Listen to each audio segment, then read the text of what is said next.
Hi viewers, welcome to our channel. ప్రస్తుతం మనతో పాటు ఇమ్మంది రామారావు గారు సీనియర్ జర్నలిస్ట్ ఉన్నారు. వారితో ఒకసారి మాట్లాడదాం. సార్ నమస్కారం. సార్ నమస్తే అండి. సార్ బాలకృష్ణ గారు మరి హిందూపురం నుంచి వరుసగా 2 సార్లు గెలవడం మనం చూస్తాం ఎమ్మెల్యేగా.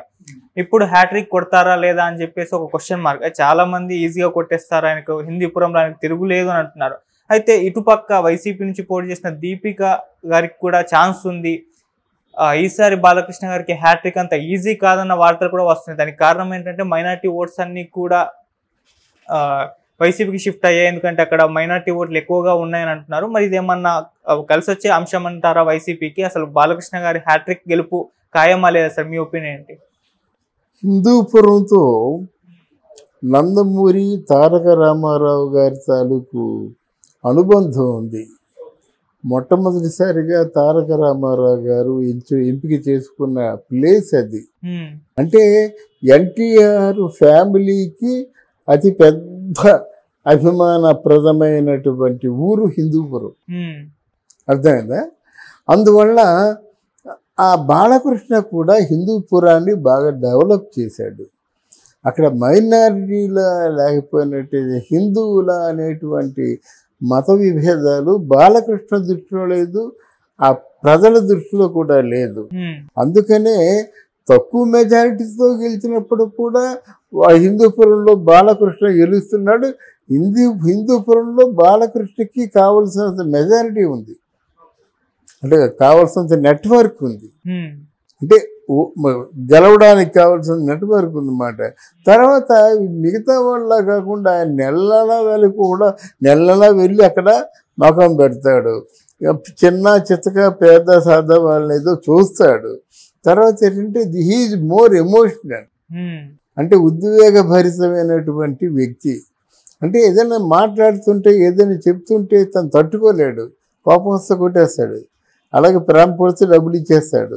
ఇలాగా కొంచెం ఇది డిఫరెంట్ మ్యాన్. తర్వాత హిందూపురం వాళ్ళకి బాగా నచ్చుతుంది అన్నమాట. హిందూపురానికి ఆయనకి ఆ కుటుంబానికి ఉన్నటువంటి అవినవ సంబంధంతో గెలిచే అవకాశాలు ఇప్పుడు కూడా చెప్తున్నాను తప్పకుండా ఉంటాయి హిందూపురానికి. అయితే ఇప్పుడు ఏం కోరుకుంటారంటే ఇంకేదైనా భారీ పరిశ్రమలు కానీ, హిందూపురంలో ఉండేటువంటి యువత వాళ్ళకి ఉద్యోగాలు కానీ, తర్వాత హిందూపురంలో సన్నకారు పరిశ్రమలు చాలా కాలం నుంచి పెట్టుకుందాం అనుకుంటున్నారు అన్నమాట.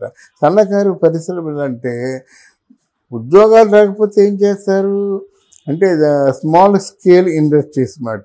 ఉద్యోగాలు లేకపోతే ఏం చేస్తారు, వీళ్ళు చదువుకొని ఉంటారు, వ్యాపారం చేయాలంటే డబ్బులు లేవు, డబ్బులు ఎక్కడి నుంచి వస్తాయి? వీళ్ళకి నిపుణత, స్మాల్ స్కేల్ ఇండస్ట్రీస్ నిర్వహించే నిపుణత ఉంటే వాళ్ళకి అప్పిస్తారు. దాంతో వాళ్ళు బ్రతకడమే కాకుండా 10 మందిని బ్రతికిస్తారు. అవన్నీ జరగటం లేదు. ఎందుకు జరగటం లేదంటే ప్రభుత్వం స్థిరంగా లేకపోవడం వల్ల ఒకటి, ప్రభుత్వం తాలూకు ఖజానాలో ఉన్న ఫండ్స్ దేనికది డివైడ్ చేయడం లేదు. ఇలాగా దేనికది ఇప్పుడు దేనికని కేటాయించడం, రిపీట్, దేనికి కేటాయించవలసిన డబ్బు దానికి కేటాయిస్తే ఇప్పుడు కూడా వ్యవహారం చెడదు. చాలామంది చిట్ ఫండ్స్ చూడండి, చాలామంది ఫైనాన్సింగ్ కంపెనీలు కూడా ఏంటంటే వచ్చిందంతా మీ డబ్బు కాదు, కేంద్ర ప్రభుత్వం ఇచ్చిందంతా మీ డబ్బు, మీ పాకెట్లో డబ్బు అనుకుంటే పొరపాటు. దాన్ని డివైడ్ చేసుకోవాలి. ఎంత దీన్ని బీసీలకి ఎంత ఇవ్వాలి, ఎస్సీలకి ఎంత ఇవ్వాలి, కాపు రిజర్వేషన్ ఎంత ఇవ్వాలి, ముస్లింలకి ఎంత ఇవ్వాలి, వాళ్ళకి హజ్ యాత్రకి ఎంత కేటాయించాలి, అలాగే హిందువులకు కూడా బాగా విచ్ఛిన్నం అయిపోయినట్టు దేవాలయ నిర్మాణానికి ఏది కావాలి, అలాగే రైతులకి సాగునీరు తాగునీరు అంతా ఉండాలి, రైతులు విత్తనాలు నాణ్యమైన విత్తనాలు అందించాలి. ఆ నాణ్యమైన విత్తనాలు లేకే పంటలు పాడైపోతున్నాయి, మళ్ళీ ఎదురివ్వాల్సి వస్తుంది మనం అని. ఇలాగా అంటే సంబంధిత శాఖల గురించి ఆలోచించి చేసినట్టయితే ఇప్పుడు ప్రభుత్వం బాగుంటుంది. వచ్చిన డబ్బంతా మీది కాదు, అది ప్రజాధనం, ప్రజలే పంచవలసిన ధనం, ప్రజలు అనుభవించవలసిన ధనం. దాన్ని మీరెలా మాట్లాడతారు? ఇంతవరకు అదే అయిపోయింది, వచ్చిందంతా మందే. వాడు రబ్బో దిబ్బో అంటుంటే వాడు కేటాయించడు. లేకపోతే ఎంత మోసపూరితమైనటువంటి పని కాకపోతే జనవరి నుంచి నేను బటన్ నొక్కుతున్నాను అని చెప్పి 5 మాసాలు అలా గడిపేశారంటే ఎవరైనా ఏమనుకుంటారండి? అందువల్ల ఇవన్నీ చేయకుండా ఉంచాలి. ఇప్పుడు అయ్యో నీ సినిమా యాక్టర్ని నా రాజకీయాలు తెలియంటే మాత్రం బహుశా బాలకృష్ణ గారికి ఇదే ఆఖరి ఎన్నికలు అవుతాయేమో. ఓకే. అంటే బాలకృష్ణ గారి మీద అయితే కొంచెం అంత ముందున్నంత అభిమానం లేదు, కానీ బాలకృష్ణ గారు గెలుస్తారు. ఆయన చిన్న రాజకీయం నేర్చుకున్నాడు, ఆయన కూడా మొత్తానికి ఎట్లంటే ఆ టీముని మేనేజ్ చేస్తారని నిర్మోహమాటంగా చెప్పచ్చు. బాలకృష్ణ గెలుస్తారు. అంటే సార్ 2 టర్మ్స్ మనం చూసుకుంటే ఒకసారి 16,000 ఓట్ల తేడాతో గెలిచారు, ఇంకోసారి 18,000 ఓట్ల తేడాతో గెలిచారు. సో మరీ మార్జిన్ ఎక్కువ లేదు, ఈసారి కాస్త కష్టపడితే గెలిచేస్తారని చెప్పేసి ఒక దీపిక గారిని నిలబెట్టడం చూస్తాం. మరి అదేమన్నా ఆ డిఫరెన్స్ ఏమన్నా తగ్గే ఛాన్స్ ఉందా? ఇప్పుడు మీకు అక్కడ ఏమవుతుందంటే ఓట్ షేరింగ్ ఉంటుందండి. ఎలాగుంటుందంటే మీకు బీజేపీ వాళ్ళు కొంతమంది షేర్ చేస్తారు. జనసేన ఏంటంటే ఇప్పుడు వేవ్ అంటారు చూసారా, ఇప్పుడు వేవ్ జనసేనది. జనసేన వేసే ఓట్లన్నీ పడతాయి. అంతకుముందు బాలకృష్ణ తాలూకు ఓట్లు కూడా పడతాయి. జనసేన ఏమవుతాయంటే 2,000, 3,000 మెజార్టీతో గెలుస్తాడు. ప్రజల్లో అసంతృప్తి ఉన్నది నిజమే, కానీ ఇక్కడ జనసేన ఓట్లు తెలుగుదేశం ఓట్లు కలిస్తే, అలాగే బీజేపీ సానుభూతి ఓట్లు కొన్ని ఉంటాయి, కలిస్తే ఆయన నెగ్గొచ్చు. ఓకే. దాదాపు ఎంత మెజారిటీ రావచ్చు అంటారు సార్ బాలకృష్ణ గారికి? మెజారిటీ ఎక్స్పెక్ట్ చేయలేమండి. అంత ముందు కంటే తక్కువే వస్తుంది మెజారిటీ. అంత ముందు కంటే తక్కువ డెఫినెట్ తక్కువ వస్తుంది. అంతకుముందు అంత మెజారిటీ లేదు. బాలకృష్ణ ఏమైపోయారంటే మన చంద్రబాబు నాయుడు ఉపయోగించుకోవడం వల్ల మిగతా చోట్లలో కూడా ఎక్కువ పర్యటించాడు.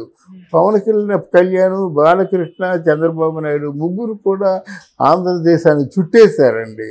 అందువల్ల నాకు నియోజకవర్గం మీద ఎక్కువ కాన్సన్ట్రేట్ చేయలేకపోయాడు. తన వాళ్ళు ఎవరో చేశారు. ఇప్పుడు మళ్ళీ ఎలక్షన్ ముందు కాన్సన్ట్రేట్ చేశాడు. పడిన ఓట్లు కూడా బాగా పడ్డాయి. ఓకే. అది సార్ మనం ఒకసారి చూస్తే హిందూపురంలో బాలకృష్ణ గారి పైన ఒక మహిళని నిల్చోపెట్టడం చూసాము. పిఠాపురంలో అదే చేస్తారు, మంగళగిరిలో కూడా అదే చేస్తారు. ఈ 3 నియోజకవర్గాలు. ఇది మన స్ట్రాటజీ జగన్ గారిది. జగన్ గారి స్ట్రాటజీ ఏంటండి? ఎవరో ప్రశ్నించేవాడు గొంతు నొక్కేస్తాడు, ఏదైనా ఏంటి చాలా బాధేస్తాడు. అది ఎంత కాకపోతే అక్కడ చంద్రగిరి నియోజకవర్గంలో రవి అనేటువంటి ఒక ఎమ్మెల్యేని పెద్ద సుత్తు పట్టుకెళ్ళి కొట్టబోయాడన్నమాట. కొట్టబోతే ఆ రవి అనే ఎమ్మెల్యే వెనక్కి పడిపోయాడు. అప్పుడు ఎస్కార్ట్ వచ్చాడు, ఆ ఎస్కార్ట్ బుర్ర పగిలిపోయింది. అలాగే ఆలగడ్డలోను అఖిల ప్రియ అనేటువంటి ఒక బీజేపీ ఎమ్మెల్యే శోభా నాగిరెడ్డి లోకల్ మినిస్టర్గా కూడా పనిచేసింది. ఆవిడ మీద దాడికి వస్తే ఎస్కార్ట్ అడ్డం పడ్డని మొత్తం ఎక్కడ పడితే అక్కడ ఒక 9 పోట్లు పొడిచారు. హాస్పిటల్లో ఉన్నాడు. చంపడానికి ఎవరికి మనసు వస్తుందండి? ఆ చంపే వాళ్ళని ఉరి తీయొద్దు, కనీసం శిక్షణ వేయొద్దా? ఈ రాజకీయం తగలట్ట ఎవరికి కావాలండి రాజకీయం? అంతే కదా.